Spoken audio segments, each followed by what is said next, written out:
Hi, my name's Kathleen Allen, and I'm the author of Leading from the Roots, nature-inspired leadership lessons for today's world. And today we're going to talk about biomimicry and nature's design and how we can apply this 3.8 billion years of research and development to our leadership and our organizations so we can create organizations that thrive 200, 300 years into the future. Congratulations! You are tuned into Dov Baron's Leadership and Loyalty Show, the #1 podcast for Fortune 500 executives and those who are dedicated to creating a quantum leap in leadership. Your host, Dov Baron, is the founder of FullMontyLeadership.com. He's an executive mentor to leaders like you, a contributing writer for Entrepreneur Magazine, CEO World, and he's been featured on CNN, Fox, CBS, and many other notable sites. Dov Baron is an international business speaker who was named by Inc. magazine as one of the top 100 leadership speakers to hire. Now, over to Dov Baron. Welcome, dear friends, fans, and fellow aficionados of leadership excellence. Thank you for joining us on this episode of Dov Baron's Leadership and Loyalty Tips, part of the Full Monty interview series.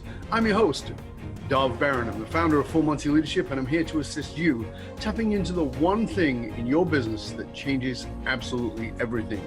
So let me ask you, are you committed to up-leveling your leadership?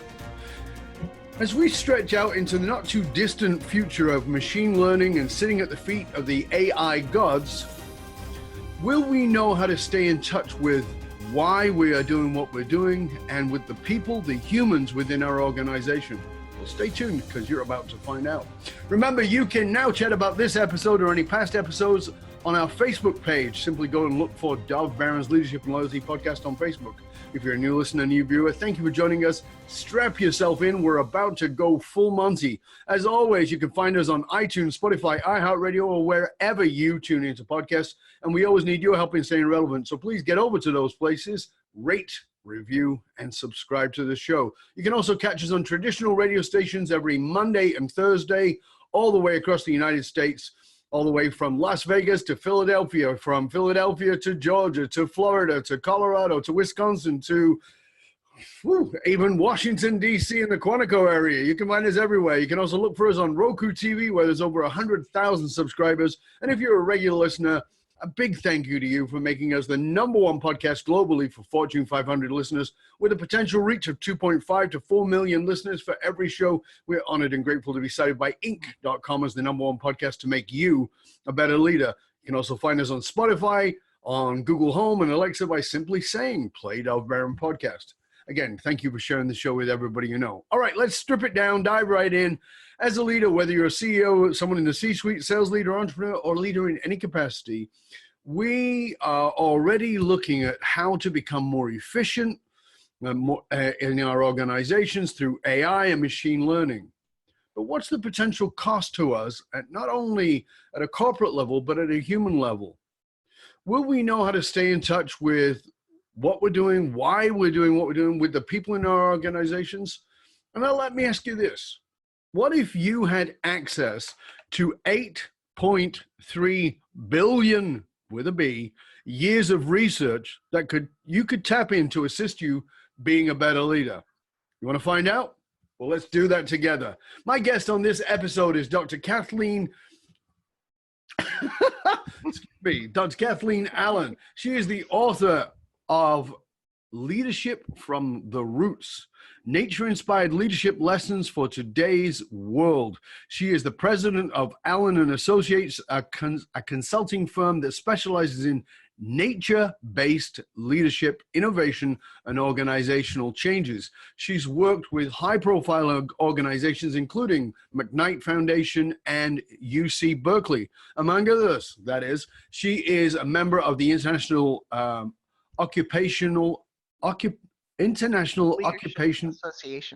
Association of Leadership. Thank you for that. She writes on leadership and organizations in a way that describes a new paradigm of leadership that is based in lessons from nature, from living systems. Ladies and gentlemen, please put your hands together and welcome Dr. Kathleen Allen. Good to have you here, Kathleen. Great to be here. Thank you so much for inviting me on. I really appreciate it. I am honored to have you on. I'm really looking forward to this. You and I had a pre-chat a long time ago. It was wonderful, and I know that our viewers are gonna get a lot out of this. But before we start, let's jump into a little off kilter. Talk to us about someone who's been a major influence in your life that we maybe likely wouldn't know. You know, it's somebody who really impacted you. Who would that be? Well, intellectually, I think Margaret Wheatley would be one of the writers that I've followed for a lot of years and have really enjoyed the way she framed in her book Leadership and the New Science, how she framed looking at leadership differently and learning from another discipline, in this case, science. But I think if I were going to go more personal route, I probably would say my mom was a great teacher of leadership. Um, she always kept the higher purpose of what she was doing. She was a volunteer, a mom, raised 6 kids, but her legacy, this is really what I now think the soul of leadership is the legacy that you leave for the future generations. And in her community, she left a legacy of um, parks, recreation, libraries, um, but not just tangible things that are still there today and Sure, still nourishing the next generation. So um, she that's just pretty was awesome. That's, a that's pretty awesome role model for me. yeah. That certainly sounds like that. That's amazing. That's fabulous. Now, in your book and even in your presentations, you've done a lot of research into what is known as biomimicry. And when you and I were talking about that, I thought this is so great. And you Yeah. talked about leading from the roots. It's not about a quick fix. It's about making us think holistically about organizations through the lens of the most successful system there has ever been, which is nature, hmm biomimicry. Talk to us a little bit about that, please. That's So, sometimes I find that I walk the bookstores and certain books kind of leap out at me and they draw me in. And Jeannie Benyus is the author of a book called Biomimicry, a nature inspired um, innovation, I think is the right. full title. And and I started reading that book and I just felt, um, boy, this is significant. And by that time, so this was in the early 2000s, and when I was reading it, and I was working deeply with organizations around helping them change their cultures to something Right. that was more sustainable and that unleashed more participation and engagement and more innovation and more adaptation. And I looked at what she wrote and I thought, oh, this is my world. I work with people in people settings. And even though her work was looking at the lessons of design and nature, I found that all of those lessons that worked for nature also worked in human organizations. And that took me off. And biomimicry has generally been highly adapted into design and engineering work, architecture work.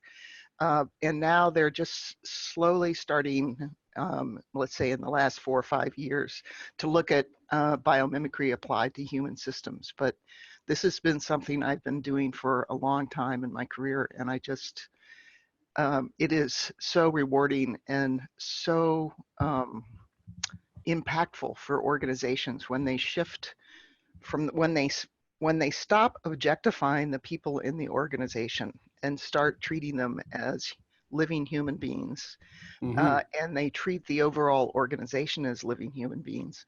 Something significant happens. Change happens faster. It's a natural event. People show up. They bring their talents, their assets, their time, their attention, and everything goes better. Innovation ticks up, adaptation ticks up, all the things that we struggle with Right. in our organizations today of, not changing fast enough, not getting people to authentically engage. All of that goes away. And what you're left with is a highly engaged, highly self-organized, purpose-driven organization where both people and the organization thrive. It's Pretty amazing. amazing. Yeah, So, it's so you've just described what happens um, when it's applied, but can you give us an example of applying biomimicry specifically and directly inside of an organization so that our viewer, our listener can go, okay, I could do that. yeah. So nature is designed on certain core principles, design principles, I call them, and living systems have their own dynamics that, and I kind of look at both of those. But here's a couple from biomimicry and nature's design. One is that nature depends on um, local expertise and self-organization. So there's no real CEO directing all action in nature. It's really designed on everybody, all species, plant life, trees, coral reefs, prairie flowers, whatever. They all are organizing themselves and taking initiative. And when I was working with an organization and we wanted to build out more distributive leadership, we used this principle of self-organization and said, how can we design the systems within the organization so that we unleash this self-organizing capacity that exists not only in nature, but in every single person that's working for us. So we changed the performance review. And Wow. in addition to evaluating people's capacity to do their work, we also evaluated people on whether they could initiate and organize their own work and their own learning.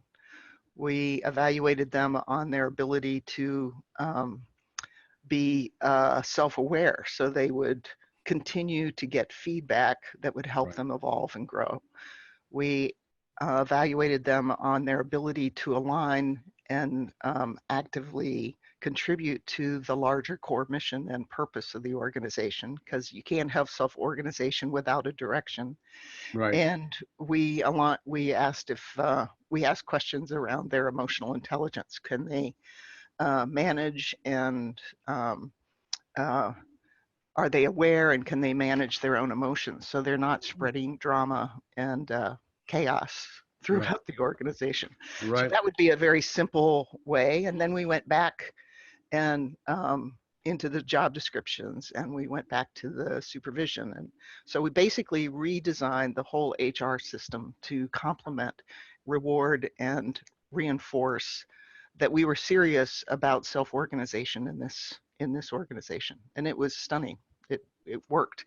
Then we also designed the way we did the performance reviews so it fit this self-organizing capacity. So Right. we asked them to actually go out and talk to people about these 4 questions to get their feedback around their ability to align with mission, initiate and organize their own learning, manage their emotions, and be self-aware.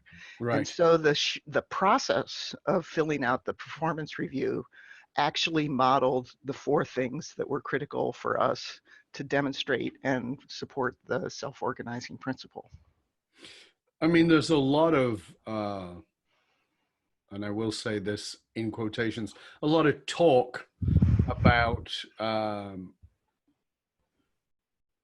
dismantling the hierarchy of power, flattening the organizational authority, those kinds of things. But the problem is, it is talk, and the reason the reason I believe it's talk is because we have grown up in a hierarchical system, and what I mean by that is I've spoken about many times right here on this podcast, is that we do leadership the way we did leadership in the Roman Empire. Hmm. Right? So it's not changed much. It's pretty ingrained. People like Rupert Sheldrake would say we've built a morphogenetic field around the whole Hmm. idea of what leadership is, and we keep falling into the morphic field of what that is. So how do we break that field? Because it is so quote unquote knee jerk, so this is what, you know, I love the idea, but now I'm under stress, and under stress we regress. So I'm under stress and I go right back to being the authoritarian leader, even though I being whoever that is, there's a leader, might believe entirely in a decentralized organization, self leadership principles. How do we help them to break through that knee jerk, that morph?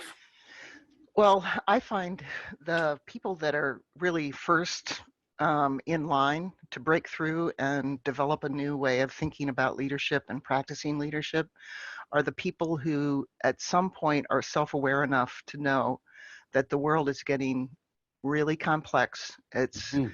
The disruptions are coming at us pretty fast and furious. And no matter how effective they are as an individual leader, they can't actually do it all.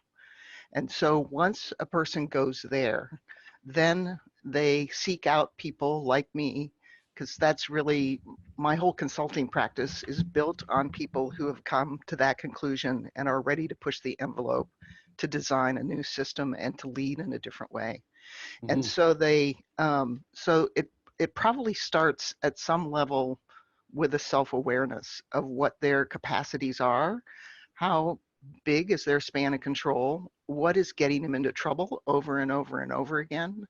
So here's another example of nature's design is that nature curbs excess from within the system through the use of feedback. And in our organizations, leadership often is an excess that should be curbed, Mhm. because if we are into high command and control, what happens is that we actually diminish the engagement and the talents and assets that the rest of our employees can offer the organization and help the organization. And you can often see pockets of dysfunction in an organization basically by tracking the richness and the openness to feedback. And if people Mhm. aren't open to feedback, they basically are off on their own kind of journey of what they think leadership is, and they're Mhm. not really listening to what is getting them into trouble. What is creating bad decisions in their organization? What's costing them more money to produce certain products than it needs to? So the idea of pushing the envelope is actually how I built my consulting practice. So then once you start pushing the envelope, there are kind of layers that you have to kind of go down if you want to shift your paradigm and your practice of Right. leadership. Most of us spend time either trying to just react to situations. We're not really bringing a mindful noticing to our leadership practice. Then some go down to individual behavior, and we're trying to look at how do we predict and control individual behavior. Then we go down to another level, which is kind of program, strategy, process, structure. Can we shift those? And that tends to be a pretty strong kind of organizational shift. But the real deep change happens at the lowest level, which is really what are our deep background assumptions about how the world works? What's our worldview? What's our mindset?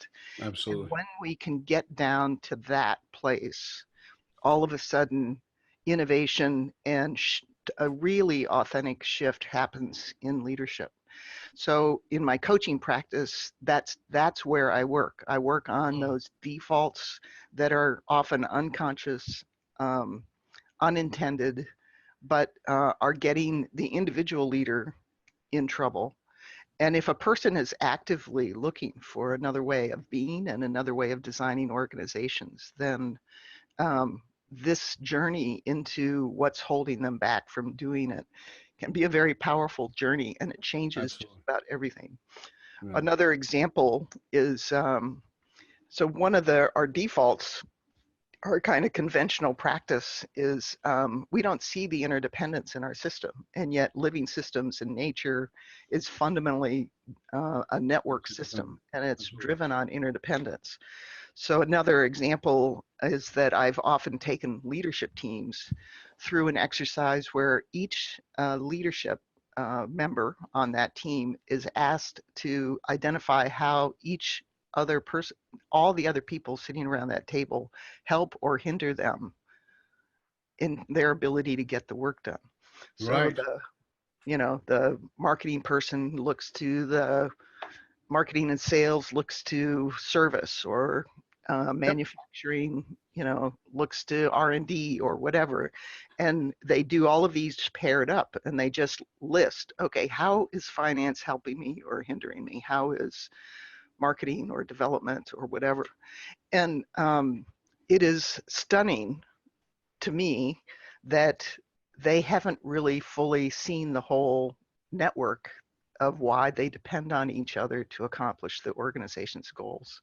But this simple exercise can be very powerful at reminding people of how we are connected in our organizations and how our productivity really diminishes when we don't acknowledge the connection. But And most you again, you bring up something so important for, I think, us to grasp in leadership. And at an egoic level, we are all separate and fighting for our own survival. And if we look into nature, um, yes, we've seen nature as survival of the fittest, the most violent, vicious. It's not true. no, And it's what's not. more is Darwin never actually even said that. Darwin never said it's the survival of the fittest. He said it's the survival of those who adapt the fastest. Yes, the best The fit. adaptation, which is what nature naturally does, and we look through an egoic lens at everything, including nature. It's the reason we don't understand our impact on the planet. It is we're looking through an egoic lens, and so we see a tree and we cut down a tree. We don't understand that the root systems of all those trees are connected, and that there Hmm. is an actual now science proving. And I'm sure I'm singing to the Yeah, choir, yeah. but there's an intelligence at a root system that goes on across an entire forest. That an entire forest is impacted by you cutting down one tree, and that mushroom spores are part of the Yeah, mycelium. Yep. connection between all Hmm. those. I mean, it's the synaptic connection of fungus Yes. to the living system, which we go, Yes. whatever, it's nothing, and we separate everything instead of stepping back and going, how is everything connected? And that's why I was so fascinated with our pre-conversation, was because I think that this is something that is vastly misunderstood. And Hmm. part of it is in this, the separation piece of ego is also the separation of self, not only from others, but the separation of self from self. By that, I mean, there's this bullshit idea that there's my professional self and there's my Hmm. personal self, and I will Right. separate the two.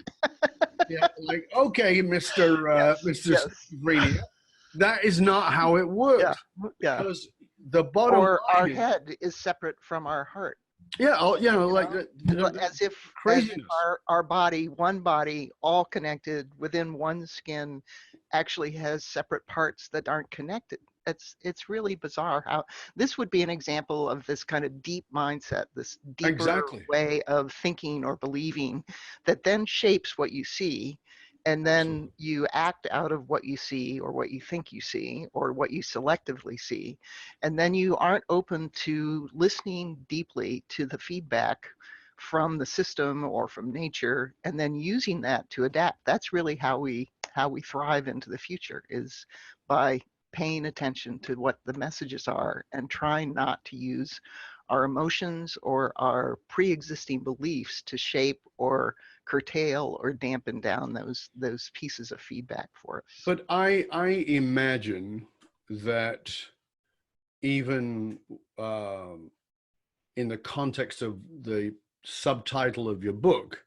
that there's a good deal of misunderstanding about what it is you do. What is the most common misunderstanding about what it is you do? Is it that people think it's some kind of new agey woo woo hug a tree kind of leadership? Is that what it is, or is it something else altogether that I haven't considered? Well, I think two things. One is, uh, are you a part of nature or are you apart from nature? Mm-hmm. So if you think you're apart from nature, not a part of, then you don't know or believe that there are lessons in nature that actually could apply to you as a human being. And a lot of us carry around that notion that we're apart from, as instead of a part of, that we are Yes. And at some point, to get to regenerative design in our organizations, we have to reconcile and reintegrate humans and nature. So that would be one piece. The other is that just the kind of maybe the arrogance of consciousness and emotions. You know, there are many things that we are um, that apply from nature to us as human systems, but there are a couple of areas where humans are different, and one of them is that we carry consciousness. We have a brain, we think. Nature is run on instinct and information, but it doesn't have the same kind of consciousness that human beings have. And nature has some kinds of emotions, but it doesn't have the rich, deep variety, both functional and dysfunctional of emotions that human beings have. And so I think some folks would say that we would have to distinguish what areas of nature and lessons of nature would be most relevant, most helpful for our organizations. But I have found the lessons in consciousness and emotions actually has a fairly simple solution, which is how do we as leaders begin to develop the people that are in our organizations and build this kind of mindfulness to our consciousness so we can go into our deep background assumptions. We can lift that up, and it's not just built individually, but it's literally built collectively in the organization. And then how do you build both individual emotional intelligence and collective emotional intelligence on your teams, your leadership team, and your organization? Honestly, I think I remember a stat from the US Labor Department. This was probably 15 years ago. And they said that when an organization is engaged, well, general productivity is around 4 to 5 hours out of an 8-hour day. Yeah. And when an organization is going through change, it drops to about 2 hours a day. Right. I mean, that's pretty stunning. But that's because we can't manage our emotions, and we don't have any collective emotional intelligence in our organizations to handle that. And so people are bringing their pain and their drama to the water cooler and talking about what might be happening or not happening. And if you can just build more emotional intelligence and consciousness and mindfulness, it changes literally your practice of leadership, and it changes the productivity of your organization and the results. Now, that's interesting, because you and I speak about something very similar, but I believe from a slightly different angle. I speak about and work with companies and even individuals in eliciting their purpose, finding their purpose. But tell us, based on that 8.3 billion years of research. Actually, it's 3.8 billion years of research. 3.8 billion, sorry. Dyslexic moment. Yeah. 3.8 billion years of research. What do you believe is nature's purpose? Nature is designed to create conditions conducive to the life of future generations. Say that again, because I think that's vitally important. The purpose of nature is? Nature is designed to create conditions conducive to the life of future generations. It's a stunning, stunning purpose. If we just took that one thing from nature, that purpose, how would it fundamentally change the way we think about our business? Would we be choosing a different set of product? Would we source our products differently? Would we look at our employees differently? Would we look at our supply lines? Would we look at our customers if we thought our job was to create conditions conducive to the life in the future, the life of our organizations? I'm working with an organization now that has actively, for many years, seen a desire to be thriving 100 years from now. And it has changed the way the leadership culture in that organization has evolved. They believe that instead of this being a collection of egos and individuals jockeying for position, they see the leadership team as part of a leadership relay race. So they've taken the Love it. baton from previous generations of leaders of this Yes. organization, 75 years in the making, and they believe they have a stewardship for the organization so it is still thriving when they pass the baton to the next leadership team that comes in. I mean, think about that Mhm. and how it fundamentally changes why they're in the room, what is their purpose as a team, and how do they make decisions in the present that will create better possibilities and platforms for the organization in the next leadership iteration. And then they in turn do the same thing for the one after that. It's just changing around purpose Oh can yeah. be a Uh, simple, we do powerful shift. we do work with multi-generational family business, and Mm, you so get this. often, well, actually, so often that's the downfall, because most of those businesses, family-based businesses, collapse by the third generation, and the Yeah. reason is because it can probably get by on three generations of it's about me. I'm the boss. I'm the leader. You know, I'm the senior. Well, I'm the junior. Well, I'm, Mhm. but and what it is that I don't give a crap about the next generation, and so it fades away. Yeah. And when we look at what was the intent, not purpose, but the intent of starting the business initially, very often the simple intent was I want to make a better life for myself and for my family. That was the intent. And oftentimes the founder hasn't even considered purpose until a little bit later on, until Mhm. it was more established. Then the second generation have already they don't know what the purpose was. They don't have the intent because they've already got a great lifestyle. And this is the Mhm. problem. There's not thinking in multiple generations, Right. other than maybe money, but not beyond that.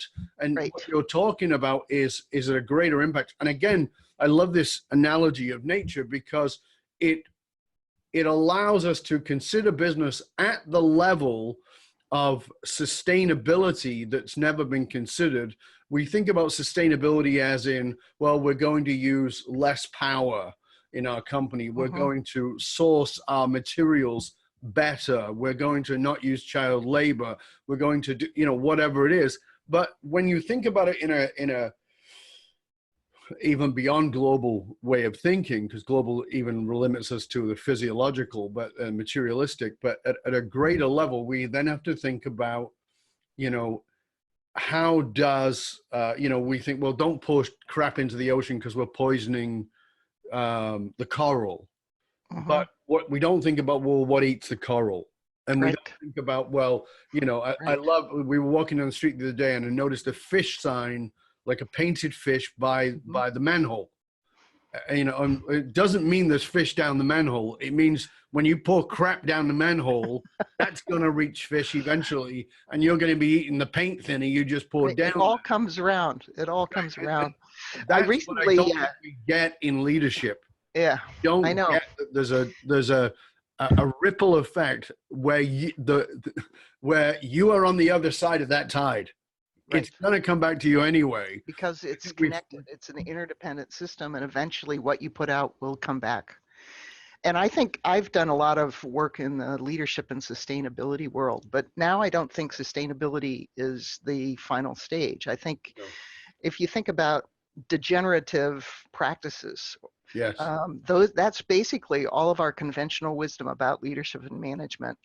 It degenerates or degrades our not just our environment, but our human capital, yes, our capacity to create a better organization that will thrive in 100 years from now. It's all about extraction. But then you go up to green, and that's a little improvement. Then you get to sustainability. And sustainability I see as kind of a neutral place. It's do no harm. So you're basically um, not harming the next generation, yeah, but you're not restoring all the ways you diminished the environment and the people before you. So then you get to restore. So restorative practice is literally how well can you build resilience and design resilience into your organizational system so that it can absorb disruption and still maintain function. So I was at a community foundation out in California, and this county has had four major disasters: one human with a mass shooting, two fires, and a mudslide. And they are getting really good at restorative practice in their community. So that moves you forward. It doesn't just sustain, it moves you forward. And then the highest level is regenerative. What's regenerative design look like? And nature, with its 3.8 billion years of research and development, is designed as a regenerative system. It will literally regenerate itself. And we need, as businesses, as leaders, as organizational managers, we need to start looking at nature's design and living system mindsets and use those as the two core principles for how we design and lead our organizations, our communities, our educational systems, our nonprofits, all the way across, because that gets us to a regenerative world as opposed to a world that's degrading as we speak. So, you know what you just said there, I think is incredibly powerful, and I want people to get it. Like, you know, because you and I both know that people listen to podcasts in their car, in the background, whatever it is. And I think we've got to bring this, because what you just said is profound and vitally important, because I think that most, not all, but most people can get to the do no harm. Mm-hmm. Walk us through those steps again, which end, of course, in the regenerative. But what were each of the pieces, so we can go, okay, because what I want our viewers to do is to even write the words down and even go, which stage am I in? Which phase? If this is the evolution of us in leadership, if this is the evolution of us in business, if this is the evolution of us in humanity, where am I on that scale? Am I on the burn and devastate and use whatever the hell I like? Mm-hmm. Or am I at the top end? Like, walk us through, if you would, again, just so people can really grasp it. So you start with kind of a degradation. And almost all of our prevailing conventional wisdom and practice about leadership and management and business is all embedded in that. It's extracting resources for private profit, but it diminishes the ecological, not just environmental, but the ecosystems. And that ecosystem could be your future business, or it could be an ecosystem of a community. You know, when we, anyway, so I won't go down that path, but so that's the extraction, degradation, degrading, literally. Then you go up and say, okay, let's be green, let's be a little better, and that helps. But then you go to sustainability, which is a do no harm. But now we have a huge kind of disruptive environment that we're living in because of the connectivity. The connectivity drives more and more wild cards, and it keeps throwing these things at us that disrupt. And we just had a week in the U.S. In the Oklahoma area where there was like 500 tornadoes touched down within a very short time span.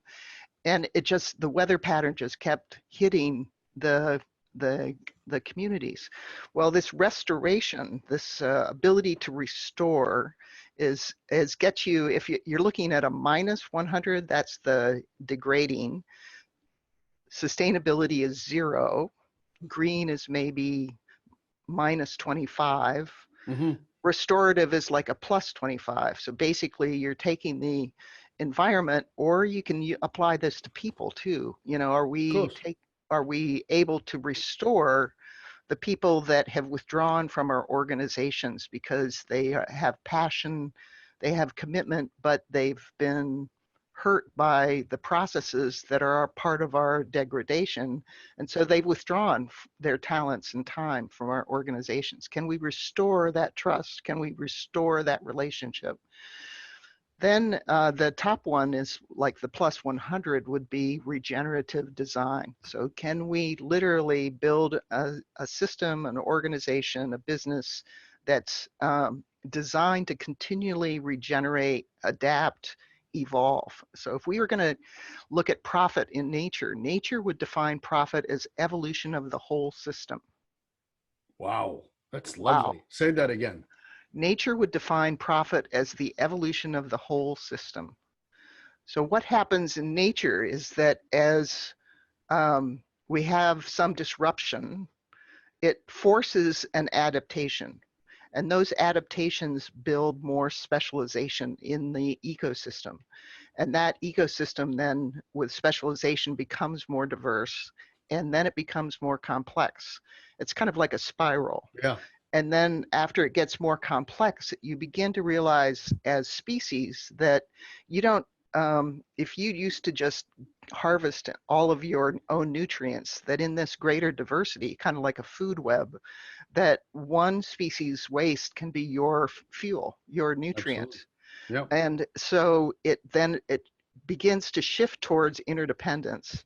And then you build these a predisposition to cooperate because you begin to see these reciprocal relationships that instead of extracting resources from the soil, which is what previous ecological stages do, they begin to exchange resources among the living species in an ecosystem, and then they start contributing it back to the soil. So that's where fantastic. you begin to get to the generative design, and then that's where you get to emergence and new synergy, and then the whole system evolves and is more capable of being a resilient, thriving system and able to handle disruption without losing function. See, It's I a think stunning thing. it is. I think if people could, I mean, I highly recommend that people do reach out to you. I'm going to make sure that they know how to do that. But if they could just grasp that piece that you just gave there on those 5 levels, Mm-hmm. uh, and the self reflection Yeah. and the organizational reflection of these 5 levels, to say, if we're really honest about this, you might not believe in global warming, or you might believe in global warming, but you might think it's got nothing to do with mankind. Whatever you believe, that's fine. It's your stuff. But you can self-assess. Yeah. And, the truth of the matter is we are either operating as egoic beings who are always looking after self. Fine, you want to do that, but there's a cost. There's a Or cost. operating inside of a system, and we understand that we're part of that system, and it's not at the cost of the individual, because that's how the mind works. The mind says, oh, well, if I'm part of the collective, then I've lost the self. Right. Well, you kind of do in an intellectual sense, but you don't in the truth. You actually grow and you become bigger. So the Well, only way and to I become kind of, more is to actually give up the restrictions of being right. the thing. Well, and why do we keep defaulting either or? I used to Exactly. work at a Benedictine college here in Minnesota, and their whole community, 1,500 years of finding a place, putting their roots down in a place, looking up to see what needs to happen in that place. When you look at how that community works, it's filled with these tensions of individual freedom and community, of conversation and core values. So you keep adapting and inventing with the current generation, but it's always within a framework of deep wisdom and core values of the community. So it's filled with these kind of creative tensions. It's kind of how I look at it. And I think if you wanted to take climate change right out of this and just say, okay, look at those stages and look at your organization and the talent that you have.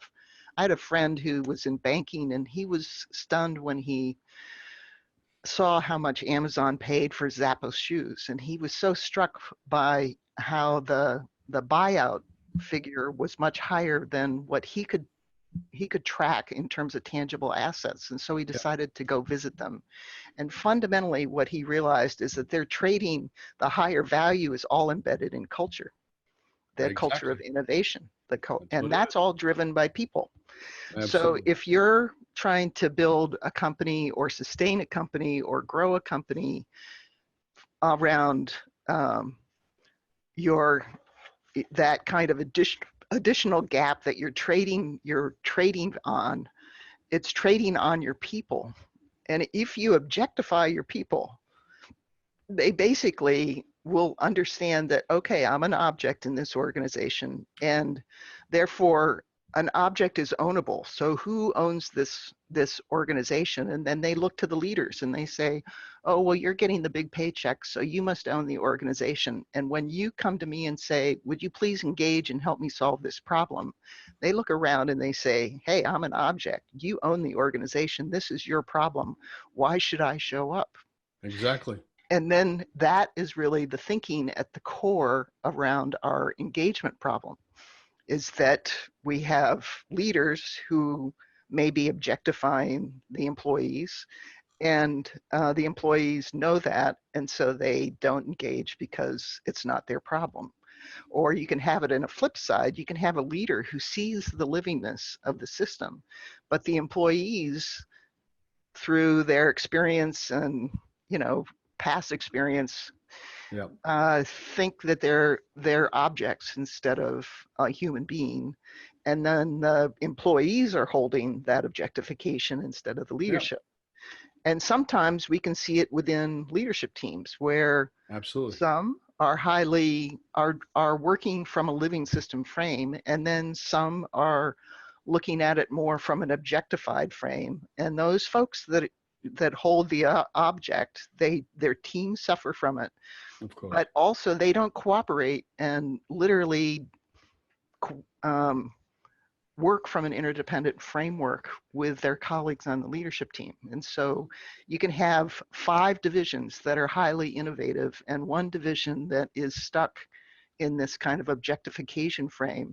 And one division keeps literally jerking the interdependence of the system. You know, that brings me to something from your book that I think is befitting at this point, which is a couple of things you speak about in the book are organizational sunlight and photosynthesis of the organization. So talk to us about a little bit about that. I love this frame for a number of reasons. One is nature starts with a generous act, and that generous act is a free resource. It's called sunlight and the Mm-hmm. energy of sunlight.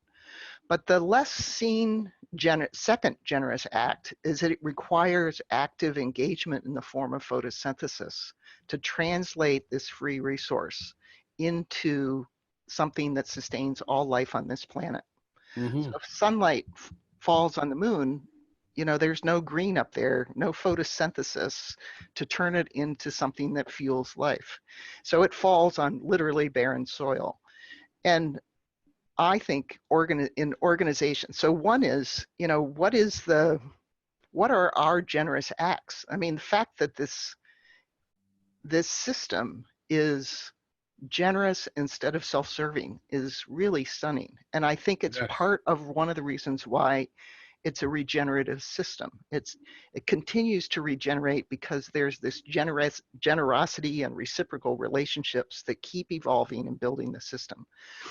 But then the sunlight design piece caused me to start asking the question, well, do organizations have a version of sunlight, a free resource, Mm-hmm. energy resource in organizations, an asset that we aren't really tracking and don't really know or aren't really leveraging or um, unleashing? And I, after lots of reflection, eventually came to the place that I think it's human energy. That every Monday morning, our employees decide whether they're going to bring positive, negative, or neutral energy to Mm-hmm. their workspace. And when any change, any adaptation, any evolution, any high performance system actually requires energy. Mm-hmm. And we can throw money at it, we can throw supervision, we can throw structures and processes, but literally our free resource is human energy. And then I think leadership is our photosynthesis. And there are three kind of characteristics that I think unleash and change the polarity that people bring to their organizations. One of them is authenticity. So the more authentic our relationships are, the less self-serving or self-protective or fear-based.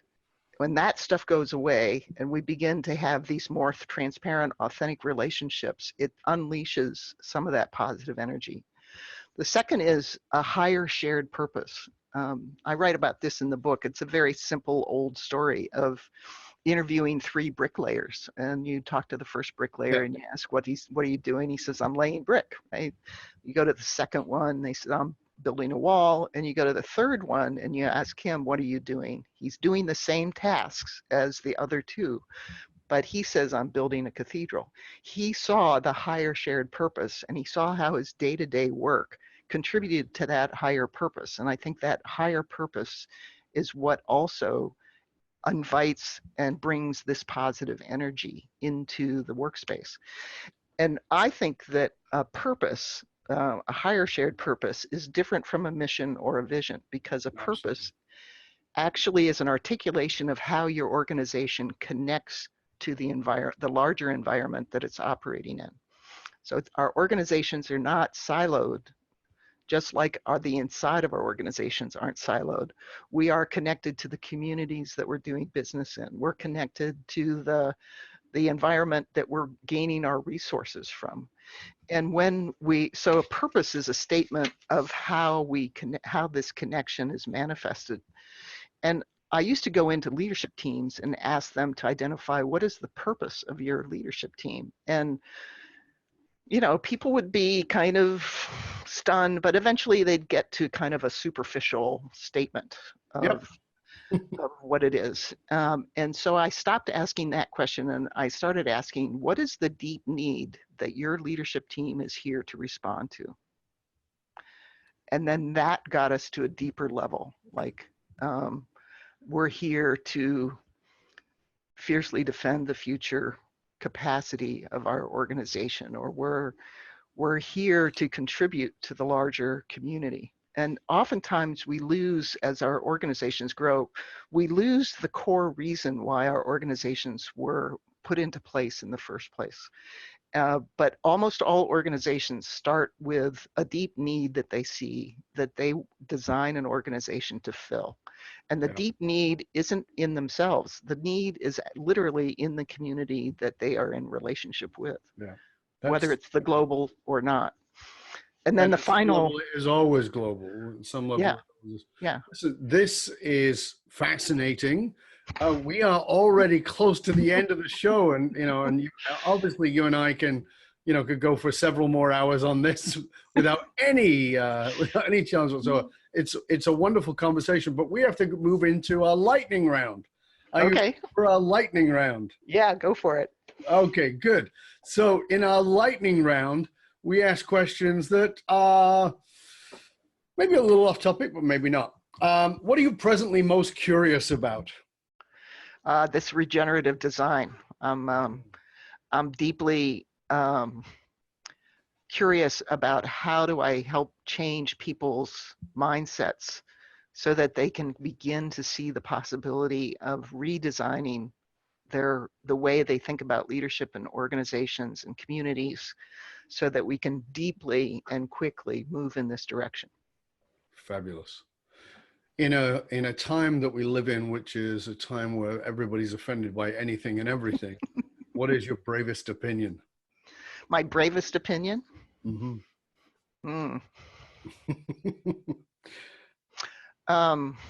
That thing that might push a few buttons, but it's so true, and for you it's fundamental. It's your bravest opinion. We have to bring our humanity back into our workplace. I think the ease in which we objectify people and identify who counts and who doesn't count in our society is appalling to me. And I I think at the root, that kind of separation that we experience and this shame, blame, and guilt game or pointing fingers game that we engage with, our political rhetoric is often founded on that. I Hmm. think um, we have to shift the narrative, and the narrative has to shift from self-interest to come to interest that enhances or creates conditions conducive to the future. And that's Couldn't agree more. That's fabulous. Thank you very much. You are asked to write a single question that everybody must answer. This mm. is for life's final test. What is the question? um, what is the legacy that you've left? Can't be better than that, can it? Mm. What makes Kathleen cry? Uh, Lots. A really sentimental TV ad can do it. Yeah, But exactly. uh, I think I tear up when I see authentic connection between people, and when I see people coming together for a higher purpose that will create something better for their kids, their grandchildren, their great grandchildren.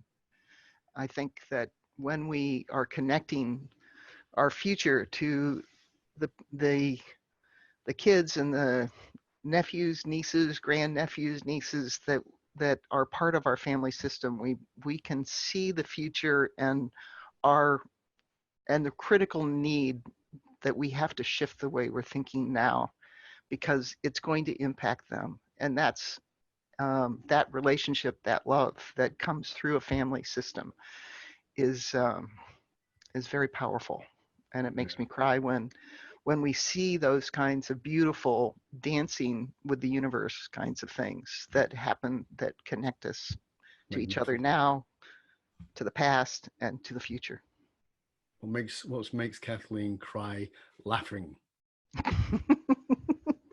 I'm a horrible punster, and I Are love you really? people who are really great at seeing the humor in everyday occurrences.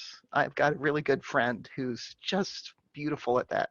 He can't tell a joke worth anything, but he can lift up the irony or the subtle humor of ordinary time, and he does it with such succinctness and beauty that he can make me laugh until I cry. That's fabulous. What is the most, I guess word would be difficult, but the most difficult inner demon you've had to battle? Mm. Because I think leadership is made of people who are courageous outside, but are also courageous inside. They're real leaders have faced their dragons and are, let me rephrase Hmm. that, are facing their dragons on a daily basis. Yeah. I think one inner dragon for me was I was always much better at giving than receiving. But distributive leadership, to truly unlock the magic of the system, you have to be vulnerable and you have to ask for help. And that was really tough for me. I kind of grew up in a time when I tended to be the only woman on the leadership team or in the director group. And there that kind of carried lessons, and I felt that I needed to be all put together, um, which kind of goes to the second demon, which is perfectionism. Um, but when you're striving to be perfect, always in control, and always in the giving direction instead of receiving help and mutual support, I had to be laid up for about 3 months to face that demon, to face the fear that if I needed help, nobody would be there. That was the fear. And when I needed help because I couldn't get around because I had a blood clot and some Right. complications, I was stunned at the number of people who came over and weeded my garden and did food shopping and cooked for me. And it was it was a beautiful way to face and blow up that fear, That's is beautiful. that the community will support you if you let Yeah. it. basically. One of the things I've said to the leaders that I work with, because as you know, us leaders have a bit of an issue with control, and one of the things I will say to them is, if you really want to find out how much control you have, give it away. Mm-hmm. It's not, and if you don't Wow. give it away, Wow. it will be taken away, and Wow. then you'll find out. Yes. I Yeah. know because I landed on my head. Mm-hmm. You fall from a dizzy height and you get smashed to pieces, and suddenly you don't have any control, and you suddenly Yeah. realize where you actually have control and where you actually need to give it the hell up, because it doesn't matter, because people will support you. And there's Yes. no real leadership without the reciprocity to receive as well as give. If you're a Yes. leader who only gives, whether you're giving your advice or your authority or whatever it is, you're a freaking control freak. You're not a Right. leader. No. But in the reciprocity of receiving, you allow other people to lead. And Mm-hmm. that's what this collective that I love that you're talking about. And So that reciprocity is interesting because that's the third thing that I think is photosynthesis in our organization: reciprocity, authenticity, and higher purpose. And when we have those three things going, we can unleash this human energy and turn it from a negative polarity to a positive, or from a neutral to a positive energy source in our it's organizations. a fabulous metaphor. Uh, as we're finishing up here, I just want you to ask you, please, you've shared so many absolute gems here. But again, as I said, I understand people listen to podcasts in cars and then they're doing other things. I always like to say, tell us something that our viewers, our listeners can do right now that's practical, that they can do it certainly within the next 24 hours or so.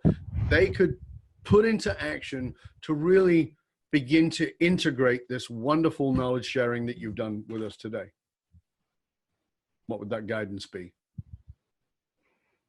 That's a beautiful question.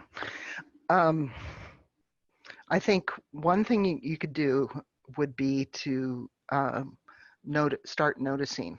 Um, you could take a walk in nature. You could sit on your front porch and watch trees, wind, water, and just notice how nature, what is happening in nature. When you think of a coffee cup, it's a it's an object. It's ownable.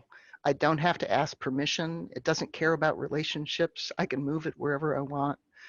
But when you go into a forest, it's moving all the time. There are, if you want to learn about living systems, I would say take some time walking or sitting in nature. Sitting quietly in nature invites us to stay there long enough so that the natural rhythms of that forest ecology or prairie will come back, and the insects will start to buzz again, and the birds will start talking to each other. And just notice, and then ask the question, how can I bring this into my space, my organizational leadership space? I think that is super simple, but extraordinarily profound. And I think that it, as it was said many, many years ago, that is simple but not easy.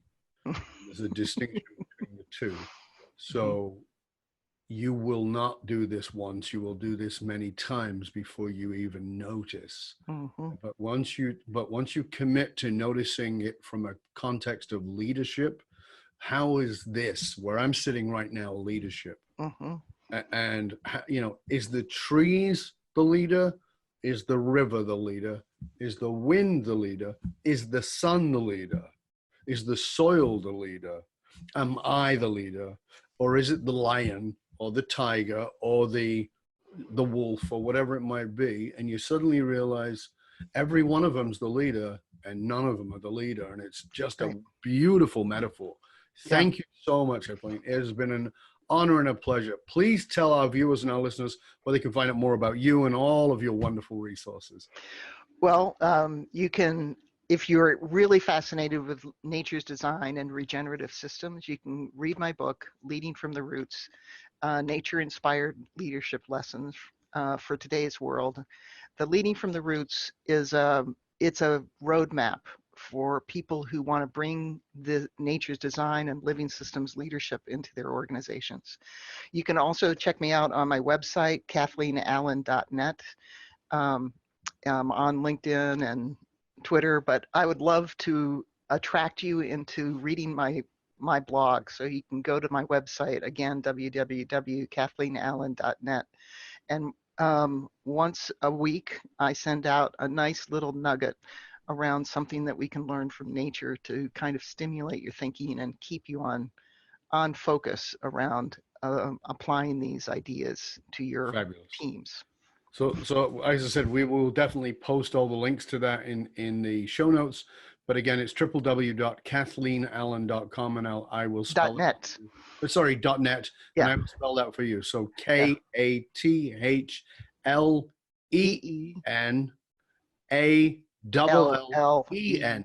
Yes, .net. Okay, .net. So KathleenAllen.net. Please go over there, take a look. There's a ton of great resources. And again, we want to thank you, Kathleen. This was a pleasure and an honor, and I hope you'll stay with us to the end. And of course, you can hang out with other conscious leaders and chat about this episode, the one you've been listening to or watching, or any past episodes by going to our Facebook page and chatting right there. Just simply look for Dov Baron Leadership and Loyalty Podcast. You find out how you can hire me, Dov Baron, as a speaker or strategist for your organization. You can find me at fullmontyleadership.com/consulting or fullmontyleadership.com/speaking.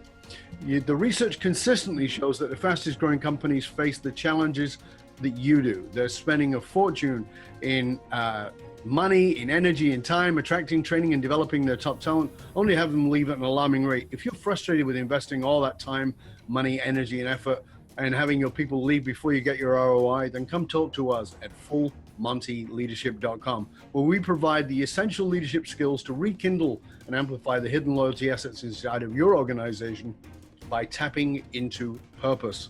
fullmontyleadership.com, because you can't outsource authenticity. Also, remember to stop by the Matrix, matrix.fullmontyleadership.com. You don't need a triple W, just matrix like the movie, .fullmontyleadership.com, and get your authentic leadership matrix self-assessment tool. It's a way for you to assess the 5 areas of leadership and see where your true strengths are. It's valued at $197. It's absolutely free to you. I want to thank you for sharing the show with everybody you know. Till next time, stay curious, my friend. Stay curious about how nature is your natural teacher of the highest possible level of leadership. I'm Dov Baron, and I'm here to assist you tapping into your deep greatness to reach the next level of clarity, focus, purpose, and profit in your business, your life, and your leadership impact. And I am out.